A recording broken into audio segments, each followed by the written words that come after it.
watching The End Zone, sponsored by Lucky Star Casino. Welcome to another edition of The End Zone along with TJ Eckert. I am Colby Daniels as we put a bow on the college football season. Congratulations to OSU on winning a national championship. Yes, of course. Maybe not the OSU we were talking about preseason that had a chance to win the Big 12, but TOSU, The Ohio State University, wrapped up the college football season on Monday night with their win over Notre Dame. So we're going to kind of go through this show and put a bit of a bow on the college football season. But before we do that, TJ, we finally had some media availability in Stillwater following pretty dramatic offseason. Yeah, you mentioned it's so funny, just looking back in hindsight, that OSU was a pick to win the Big 12 and a pick to make the playoff, and they had one of the worst seasons that they've ever had. Yeah, I was thinking about that. We hadn't heard from Gundy since after Colorado, which means we didn't hear from him until, you know, we missed out on like postseason recap, early signing day stuff, and then obviously the debacle that happened with his contract and the negotiations there. The standoff, if you will, that took place at the OK Corral following the season. Let's start with hearing from Mike Gundy for a moment. He talked about just, I think, his energy and passion for still coaching football. My energy level, my commitment to Oklahoma State football is stronger every year. You know, I think at some point I always feel like I'll get to where I tire some and it kind of wears on me, but I've said this a number of times. I still wake up in the middle of the night and football is on my mind. Unfortunately, at my age, when I have to get up and go to the bathroom at the middle of the night, walking toward the bathroom and walking back from the bathroom, football is on my mind. I wish it wasn't, but it is. When I shower in the morning, football is on my mind. There you go. Football is on his mind. Listen, when I get up in the middle of the night to go to the bathroom, I have that thought like, pretend you're still asleep and maybe you won't wake up and you'll be able to go right back to sleep. Yeah. Because if I fully wake up, I'm not going back to sleep. But good for him to really. You're not thinking about football? Have a few moments to, you know, contemplate X's and O's. You know, that's good to hear that he's like all of us degenerates out there. That we're all thinking about football 24/7. His is a little different in that it's his job. It's more like, you know, what am I going to bet on? But his is a little different. Well, we mentioned the standoff, and we had some availability with Chad Weiberg as well, and he was directly asked if they ever considered Mike Gundy, or if they ever considered firing Mike Gundy if he didn't do certain things. Yeah. No, I mean, it wasn't. I'm not going to get into all of the specifics of the conversations. I think what everyone was focused on is how do we get this to where we need it to be. I mean, it is. Again, it goes back to the high stakes that are involved in this.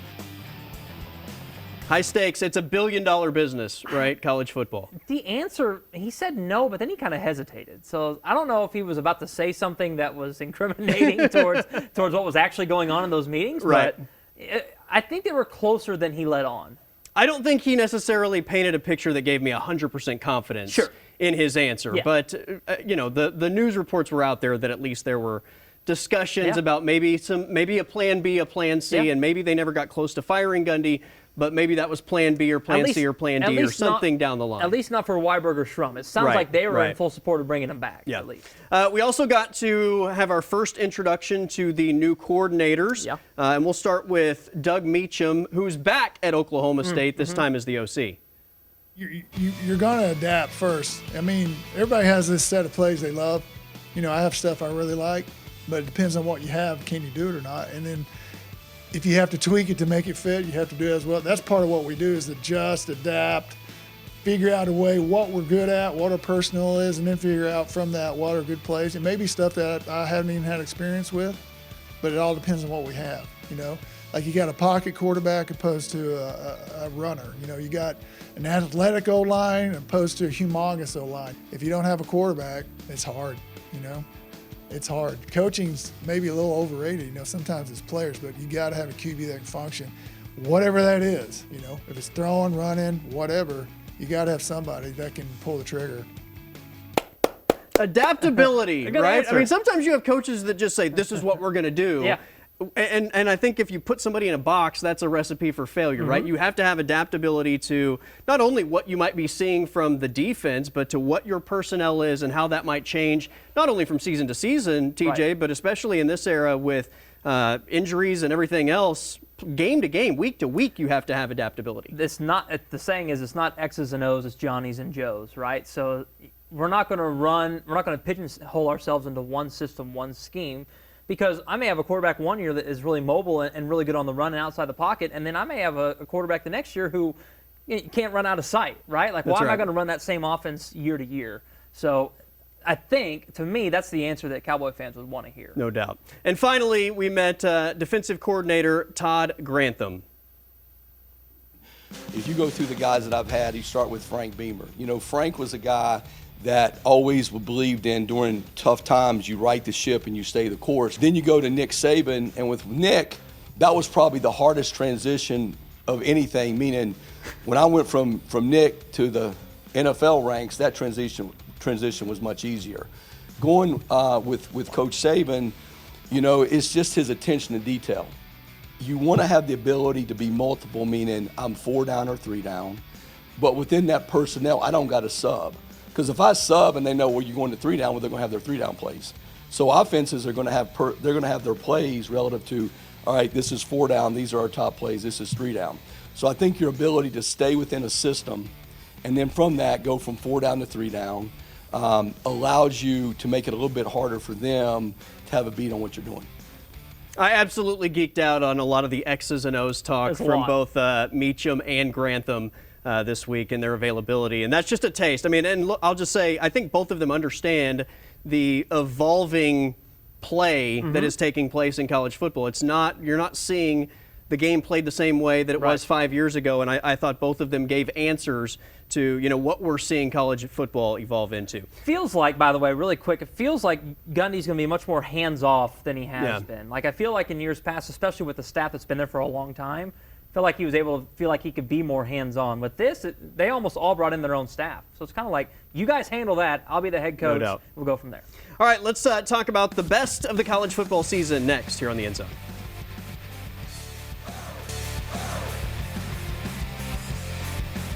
All right, it's time for us to give away some end of the college football season awards. It is award season. I think a lot of the the music industry, the movie industry, they're gearing up for all of their award shows. So why not give away some end of the season college football awards? And look, we have to start with the Media Availability Award, right? Who's the best with the media?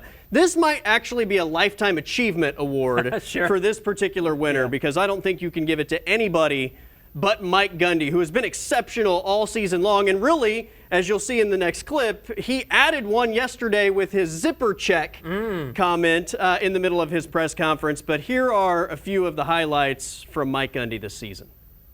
So it's different for me on offense. I had to check my zipper real quick. You ever do that? I mean, make sure, you know what I'm saying? Well, it's just like, as you get older, you know, I just want to make sure. So with offense, it's different than defense. I can't, they won't let me hear it. If anybody's a good IT guy, we'll get the guy from Michigan down here and let him hook me up. Such a good start. Even though he didn't do it. Look at his face. What was that song? What was that song? You should know.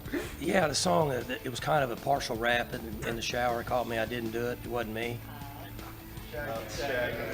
What was it? Yeah. It wasn't me. That's right, it wasn't me. I know that was you, it wasn't me. Wasn't me. Add some pressure on the quarterback. That needs a new compressor. I mean, is there a chance we can unplug it? This is the press box refrigerator going out during a press conference. Yeah. Compressor's going out. I can. I mean, y'all can't. There's no way y'all can hear very good. It's not easy. It's like riding with yeah. the game. There's got to be a. Now he goes to fix it. He eventually unplugs it. We got Robert like an animal fully indoctrinated. And a standing ovation. Well, I had a little run-in with my cattle over the weekend, and I guess they've been watching us play, and got head-butted. So I've got a bad eye that I didn't think would be particularly enjoyable for people when they were looking at my pretty face in a live interview. We never saw that, by the way. We did not see it, but So who knows? yeah, who knows what it was like. But he got headbutted by one of his cattle. I mean, just one of the many great moments this season. Really, really good. And like you said, lifetime achievement, because he really is the gift that keeps on giving. He it's is. every year. He is. Yeah. All right, let's go to the best player performance of this football season. I went R. Mason Thomas with what he did down the stretch against Tulane, TJ. He had 3 sacks. One of them was the strip fumble sack that ultimately sealed the game. He had a tip pass. He was a monster over the final 5 minutes that clinched this game. And they needed him, right? I mean, there was a pretty decent Close chance game, that yeah. Tulane was going to go down the field and score and maybe win that game. So, yeah, just for the moment, and then that kind of catapulted him, maybe not the team itself, but him into the rest of the season, because he had some really big moments in SEC play as well. Yeah, he was a monster and just absolutely unblockable down the stretch. All right, best career achievement. And this had to go to Brennan Presley, right? I mean, he becomes Oklahoma State's all-time career reception leader. We've talked about it many times on the show. The list of great Cowboy receivers in recent years, and this guy sits at the top of the catches list. And you mentioned the list of great receivers. We're talking about putting him on the Mount Rushmore. We've done that already. We did it with Brandon Whedon last week. Talking about putting him on the Mount Rushmore of top 4 wide receivers in OSU history. Like, to think about that is pretty wild, given his small stature and given the rest of the guys that have played at OSU at that position. Pretty impressive. All right, next, I think that we went with the play of the year, and I went with Kip Lewis at Auburn, right? I mean, they were searching for an SEC win on the road. This was the clincher for what for a while looked like maybe their only SEC win. Yeah, there was that one, and if the game ended differently, the strip sack and return by Billy Bowman in the Mizzou game, which gave them the lead in a game they had no business of winning, they ultimately lost. That would have been another candidate for me too. But that won them the game at Auburn. Yeah, so if that Missouri game doesn't flip, then totally you're probably right. Yeah. All right, moment of the year. I mean, Alabama gets upset in Norman. It was a dominant performance by the Sooners. Couple of touchdowns by Robinson, and then you had a couple of interceptions by both Eli Bowen and another Kip Lewis pick 6 that ultimately resulted in a field storming. Yeah, which doesn't happen ever there in Norman, and we were part of it. We were right in the midst of it all. Yeah, there weren't a lot of highlight moments for OU this season, but this one, maybe one of the top moments in recent memory for the Sooners. Obviously, Texas games will play a part in that as well, but this was really big. Yeah, and then finally, we got to go to the game of the year, which was a game you attended, Oklahoma State hosting Arkansas, game where both teams made field goals in the final minute. Both teams missed field goals in the first overtime, and Ollie Gordon's touchdown in overtime number 2 gave the Cowboys one of their 3 wins on the season. Really, and that was a game that I felt like OSU had no business winning, right? Arkansas was the better team throughout Incredible that game. Yeah. They found a way to create some momentum in the second half. The defense made some plays. Arkansas gifted them some plays as well, but yeah, OSU needed that in the worst way. I don't even remember, 3-9 we had talked about being really bad. When was the last time we went 2-10? Not good. So they needed that one. I'm glad they got it done. Desperately needed that one, and that was a fun game. Yeah. All right, it is also a best of college football edition of Moving the Chains next here on the End Zone.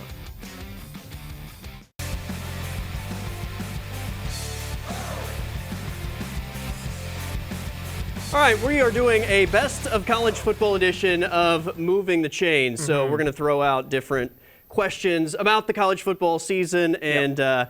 Look, we're judging each other, so we're probably going to get a first down, so we'll see at the end of this thing. But good job. Let's start with this.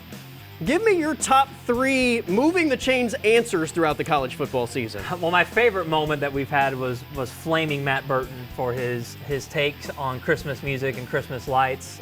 So, Matt, if you're watching, that was still a horrible answer. So I'll go with that one. You made the highlight reel, Yeah, though. but you did make the highlight. It's the best of, and he made it. So that's the one I'll give first. I'll know. Okay. I'll go with Clint Shelf proclaiming that he wants candy corn is trash on his tombstone. That was good. That was good. Jason White telling us that he would have gone to Miami in the transfer portal era if it existed back then. That was interesting just because we didn't have any idea what his answer would be, and he actually gave a pretty interesting one. So that was a really fun one. Yeah. I will go with Gabe Eichard telling the story about putting the golden hat after the Red River rivalry on and it having shards inside and cutting his forehead. Yeah, that was good. I'll steal the one with Clint Shelf, too, because that was pretty funny.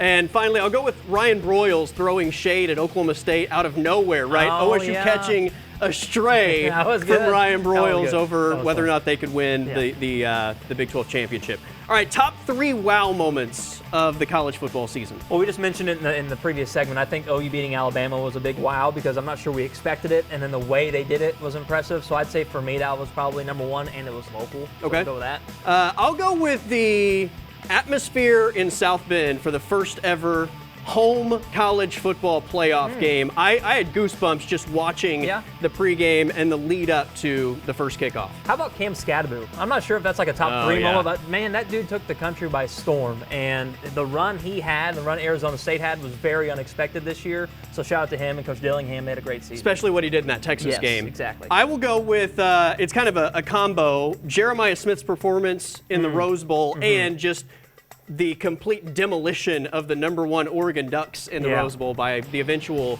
national champion Ohio State That Buckeyes. was good. And then I'm going to throw a wow, and then they'll play in the next question to Northern Illinois going to South Bend and beating Notre Dame was a wow. And then again, and they'll also play in the next one too. Georgia coming back down by, 21 points to Alabama and eventually taking the lead in the fourth quarter before the 17-year-old receiver catches the long touchdown pass, Ryan Williams, for Alabama to then pull off the win. So that was crazy. All right, top 3, what the bleep was that moments in college football? Well, I just said it. So Notre Dame losing at home to Northern Illinois and then making the national championship. I'll stick with Notre Dame attempting to kick a field goal in the fourth quarter of the national championship game down by 16 when they had gone for 4th downs twice on the opening drive. Man, Notre Dame is kind of hot and cold in this segment right now. OSU's entire season was a WTF for me. That's totally I don't know fair. what they were. I don't know what that is. Just I don't get it. It was out of nowhere. Didn't expect it, so I'll go with that as well. I will go with the semifinal matchup. Texas is driving to tie the game, and on 2nd and goal from the 2-yard line, Sark decides to call a pitch that results in like an 8-yard loss and sets them up for failure. What are you doing? And then I'm going to go with the playoff structure is a big WTF because I like that. Just the seating itself doesn't make any sense. Love the playoff. Yes, but yes. Either add more teams or change the way you structure it. Okay, and I will go with the whole Ohio State-Michigan flag plant, players getting maced situation. Arresting people, All right, finally, before we get out of here, has the Big Ten officially surpassed the SEC as the dominant conference in college football? I would say not yet. But they are certainly closer than I think people would have expected you to say at the beginning of the season. The joke is that now that people can get paid, everybody in the North starts to win because that's where all the money is, right? So maybe that's true. I don't know, but I wouldn't say it's surpassed it quite yet. There's more parity in college football than there's ever been, but we didn't decide that the ACC was the best when Florida State and Clemson won a couple of national championships about 10 years ago. Right. I don't think the Big Ten is the best. We can give Ohio State and Michigan credit for the teams they've produced the last 2 seasons, but until you regularly produce national champions for 2 decades from about, 5 or 6 different schools, I don't think the SEC has been taken off their throne as of yet. All right, we are wrapping up this edition of The End Zone on the other side with a look at the local guys participating in the Senior Bowl and our Super Bowl predictions. That's next. As we wrap up the show, we'll get to our Super Bowl predictions momentarily because the conference championship games are this weekend. That's right. The college football season is over, but that doesn't mean that college football news is over. We have the Senior Bowl coming up next weekend, so all of next week, the practices are really the biggest part of that. Right. Ollie Gordon is one of the featured local players at the Senior Bowl. Yeah, good for him. I think if he has a nice week there against some good competition, it'll only help his draft stock. He's a guy that saw his stock, I think, drop quite a bit this season. Colin Oliver, I think, is poised to have a big week rushing the passer off the edge. Can't have enough of those in the NFL, so hopefully he's recovered from the injury and has a nice showing. Trey Rucker, the safety from Oklahoma State, Nick Martin, who missed a lot of time this season, is on his way to Mobile. And, linebackers, I don't know how much in one-on-ones they really rise or fall in the Senior Bowl, but Nick Martin's a guy that I think we all feel like has a lot of skill. Trey Rucker, who I was about to mention a second ago, got a late invite this week, so he's headed to Mobile. He had a great few games to start the season, made a name for himself. Curious to see what he looks like there in Mobile. So 4 Oklahoma State representatives, Billy Bowman, the solo Sooner, headed to Alabama for the Senior Bowl, and a guy that I think has a big future in the NFL. Hard to teach ball skills and ball hawking, and he's got that, so that's good. All right, let's predict the Super Bowl. TJ, what do you got? So my wife's family is all Chiefs fans. I can't not pick the Chiefs. I wouldn't be allowed back at the house. And then the Philly game's tough. I'm going to go with the Eagles. I actually think Washington has a really good chance to win it, but I'll go Chiefs and Eagles. All right, fair enough. I'm going to go Washington versus Kansas City. I'm not betting against Patrick Mahomes, Yep. and while I'm a Cowboy fan, both of these teams are division rivals. I will never pick the Eagles, ever, Fair enough. ever, ever, and I do like watching Jaden Daniels play, Agreed. so Agreed. maybe this is more wishful thinking, but Okay. we'll talk about it all next week as we get closer to the Super Bowl. That's TJ Eckert. I'm Colby Daniels. Everybody have a great weekend.